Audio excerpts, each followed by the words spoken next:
को प्रूव करना है, प्रूव दैट एवरी सब group of a cyclic group is cyclic. मतलब एक साइक्लिक ग्रुप का जितना भी सब ग्रुप होगा, सारा का सारा सब ग्रुप साइक्लिक होगा।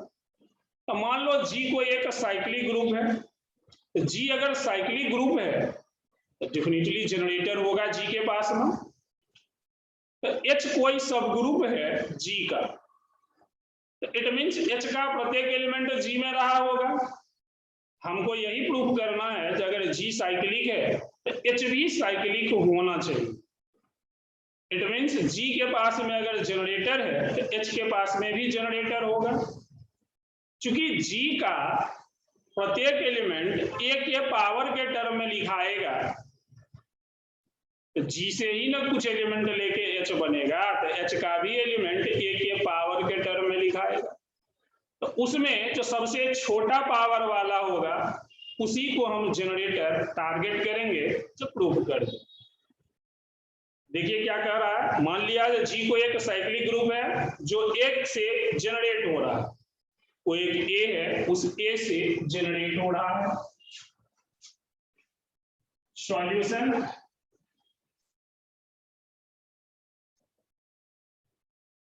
let G is cyclic group generated by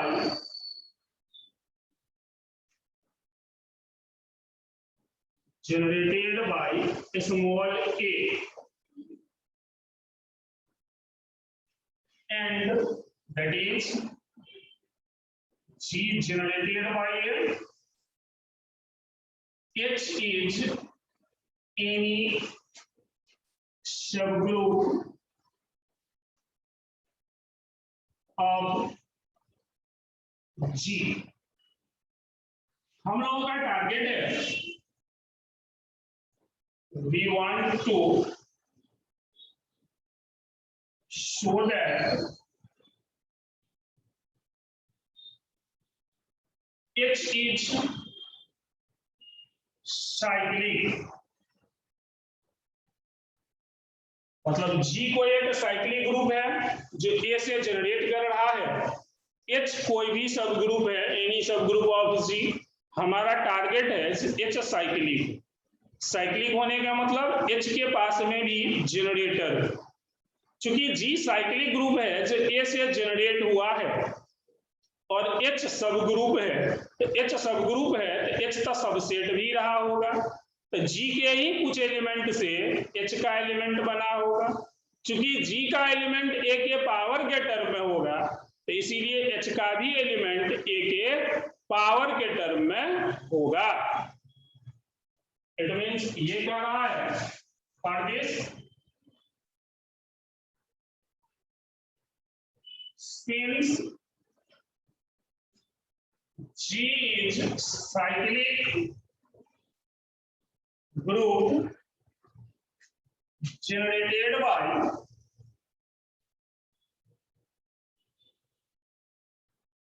A, therefore each element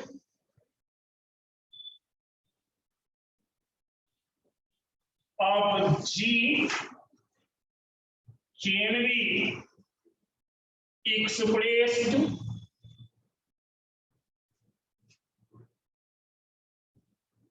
as integral power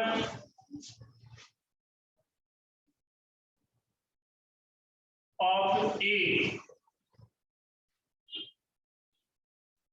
since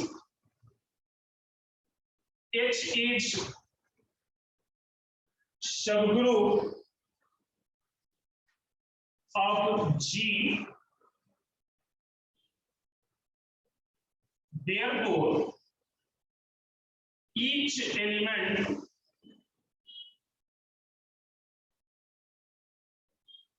of H is also element of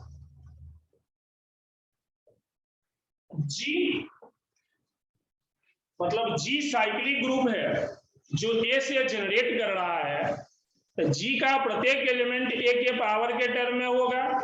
H सब ग्रुप है जी का, तो एच का सबसेट भी रहा होगा जी का, तो एच का प्रत्येक एलिमेंट जी में रहा होगा। क्योंकि जी का प्रत्येक एलिमेंट ए के पावर के टर्म में है, तो इसीलिए ए का भी प्रत्येक एलिमेंट, इसीलिए एच का भी प्रत्येक एलिमेंट ए के पावर के टर्म में होगा। Therefore, each element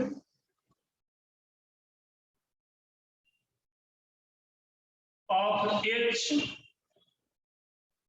is also integral power of A. Let A to the power m belong H, where m is least positive integer. चूंकि g का प्रत्येक एलिमेंट a के पावर के टर्म में है, तो h का भी प्रत्येक, और h का प्रत्येक एलिमेंट g में है, तो h का भी प्रत्येक एलिमेंट h का भी प्रत्येक एलिमेंट a के पावर के टर्म में होगा। तो कोई हम a to the power m माने हैं h में, जहां पे m लिस्ट पॉजिटिव इंटीजर है, मतलब इससे छोटा पॉजिटिव इंटीजर पावर वाला h में कोई मेंबर नहीं है। यही टारगेट लेते हैं कि a to the power m ही h का जनरेटर है। अभी तक हम लोग यह काम किए, जी साइक्लिक ग्रुप है, a से जनरेट कर रहा है, g का प्रत्येक एलिमेंट a के पावर के टर्म में होगा। चूंकि h सब ग्रुप है g का, तो h सबसेट भी रहा होगा g का। इससे मतलब निकलता है जो h का प्रत्येक एलिमेंट g में होगा, चूंकि g का एलिमेंट a के पावर के टर्म में है, तो h का भी एलिमेंट a के पावर के टर्म में रहा होगा। तो a to the power m कोई हम h में लिए हैं, जहां पे m लिस्ट पॉजिटिव इंटीजर है। हम टारगेट कर रहे हैं तो इसी a to the power m को जनरेटर प्रूफ कर देंगे h का। अब हम लोग टारगेट लेते हैं जो वह a to the power m ही, कौन, a to the power m जहां पे m सबसे छोटा पॉजिटिव इंटीजर था, वह a to the power m ही जनरेटर अगर हो जाता h का, तो h सब ग्रुप तो था ही, जनरेटर हो जाता तो वो साइक्लिक बन जाता। अब हमारा टारगेट यही है जो a to the power m generator हो h का, a to the power m generator हो h का। इसके लिए हमको दिखाना पड़ेगा h का प्रत्येक element a to the power m के पावर के टर्म में है। h का प्रत्येक element a to the power m के पावर के टर्म में है। It means we want to show that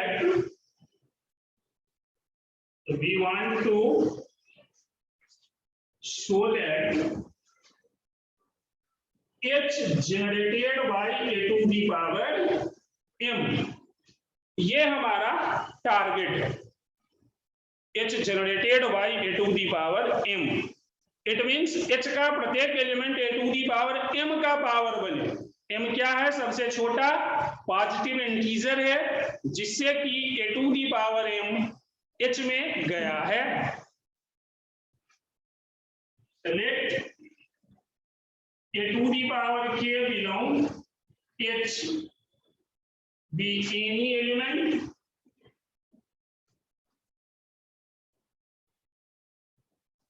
a to the power k h में है, तो डेफिनेटली k का वैल्यू m से छोटा रहा होगा, क्योंकि m जो है वो लिस्ट पॉजिटिव इंटीजर है। Therefore k greater equal m, k बढ़ा रहा होगा m से। चलो k में m से भाग कर देते हैं, b divide k by m from division algorithm division algorithm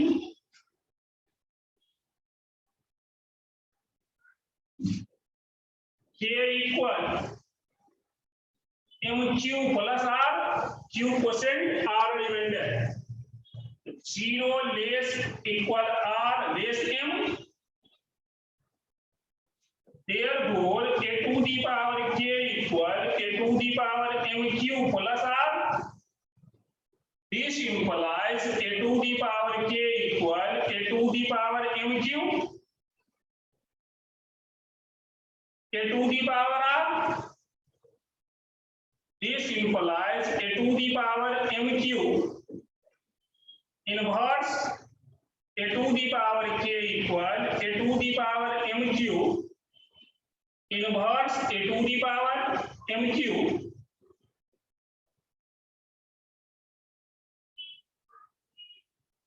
A to the power R, A to the power MQ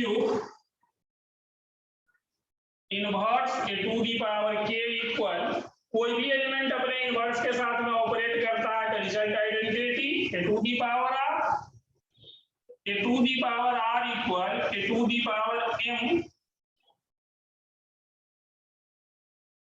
Q inverse A to the power K. चूंकि A to the power M H का member है, A to the power M H का member है और H सब group है तो closure law को तो फॉलो करेगा। तो A to the power MQ H में होगा, H सब ग्रुप है तो प्रत्येक एलिमेंट का इनवर्स भी H में ही होगा। तो A to the power MQ inverse H में होगा, A to the power K H में है तो एलिमेंट क्लोजर लॉ को फॉलो करेगा। इट मींस ये दोनों ऑपरेट करके H में आएगा, तो ये दोनों ऑपरेट करके H में आएगा मतलब A to the power R H में आएगा। इट मींस ये कह रहे हैं हम since A to the power M A to the power K belong H, H is subgroup, subgroup it means itself group. A to the power MQ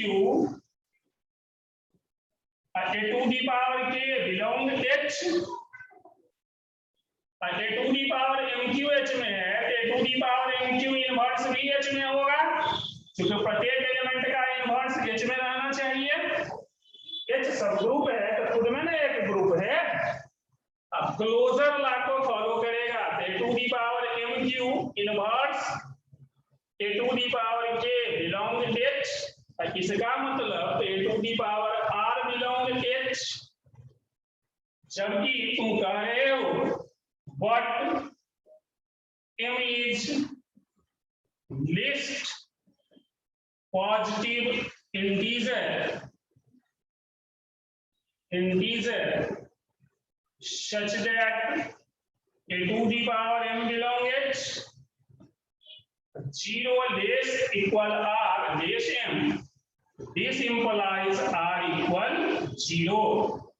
क्योंकि A to the power R H में गया, R तो M से छोटा था, जबकि तुम कहा था जो H में A to the power M सबसे छोटा पावर वाला है, तो इसका मतलब है तब तो एक ही प्रोबेबिलिटी बनता है जो R M से छोटा नहीं है, तो R M से छोटा नहीं है तो R 0 है, तो R बराबर 0 लाके इसमें डाल दो। Therefore K equal MQ plus 0, it means MQ A to the power K equal A to the power MQ A to the power M के power Q, it means H के प्रत्येक एलिमेंट को A to the power M के integral power के term में H के A to the power K H का कोई भी मेंबर था, A to the power K को A to the power M के पावर के टर्म में लिख दिए। इससे मतलब निकलता है जो each element of H can be expressed as, इससे मतलब निकलता है जो each element of H can be expressed as integral power of A to the power M. Therefore A to the power M is generator of H. It means that is each element of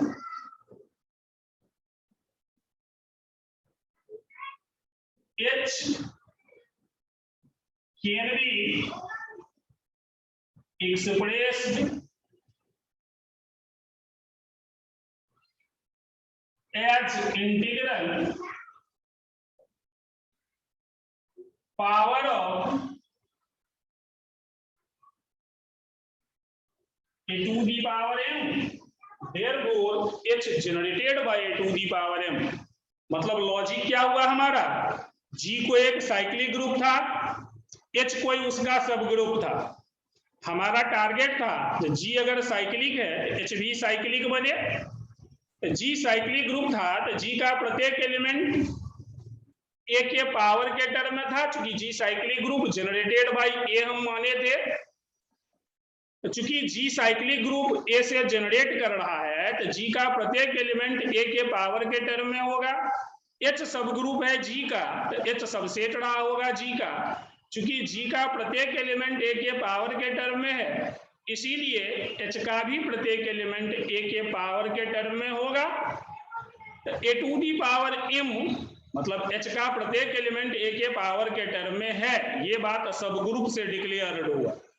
A to the power m कोई हम H में लिए जहां पे m least positive integer था, और यह target किए जो उसी A to the power m को जनरेटर प्रूफ कर देंगे। It means each element of H can be expressed as integral power of A to the power m। उसके लिए कोई एक A to the power k लिए H में, तो ऑब्वियस सी बात है चूंकि m लिस्ट था तो A to the power k H में है तो डेफिनेटली k H से k m से बड़ा या बराबर गया होगा। तो जब ये k m से बड़ा या बराबर गया होगा तो भाग लगेगा, भाग दे दिया किसमें, k में m से, k में m से भाग दे दिया, q क्वोशेंट हुआ, r रिमाइंडर हुआ, डिवीजन एल्गोरिथम लगाया। A to the power k के बदला में A to the power m Q plus r, A to the power m Q plus r को A to the power m Q A to the power r लिख सकते हो। A to the power m Q inverse से दोनों side पे operate करवा दिया। कोई इनवर्स अपने एलिमेंट से ऑपरेट करता है, रिजल्ट आइडेंटिटी देता है, तो राइट साइड से A to the power m Q हट गया, A to the power r निकल गया। A to the power r का वैल्यू आया A to the power m Q inverse A to the power k। चूंकि A to the power m H में था तो A to the power m को Q times operate करेंगे, चूंकि H सब ग्रुप है, खुद में एक ग्रुप है, तो क्लोजर लॉ को फॉलो करेगा, तो इसीलिए A to the power m Q H में ही रहा होगा। जब ये A to the power m Q H में रहा होगा तो H सब ग्रुप है, इट मींस खुद में एक ग्रुप है, तो प्रत्येक एलिमेंट का इनवर्स भी उसी में रहा होगा, तो m Q इनवर्स भी H में ही रहा होगा। तो A to the power m Q inverse H में रहा है, A to the power k H में है, तो क्लोजर लॉ को फॉलो करेगा, उस दोनों को ऑपरेट करेंगे तो रिजल्ट H में आएगा। ये दोनों का मतलब A to the power r है, तो A to the power r H में है। r क्या है, m से छोटा है, नहीं तो r 0 के बराबर है। जबकि आप माने हुए हो m is least positive integer, मतलब m सबसे छोटा पॉजिटिव इंटीजर है जिसे कि A to the power m H में है। r तो छोटा है m से, तब तो r छोटा नहीं रहा होगा m से, तब तो एक ही प्रोबेबिलिटी बनता है जो m 0 रहा होगा, जब ये r 0 रहा होगा। जब ये r 0 हुआ तो k equal m Q plus r, तो रिमाइंडर 0, मतलब complete division. A to the power k को A to the power m Q लिख सकते हो, A to the power m का q times power A to the power k H का कोई भी मेंबर था, एनी एलिमेंट। इससे मतलब निकलता है जो H के प्रत्येक एलिमेंट को A to the power m के पावर के टर्म में लिख सकते हैं, that is each element of H can be expressed as integral power of A to the power m। Therefore A to the power m is generator of H, A to the power m is generator of H, therefore H is cyclic।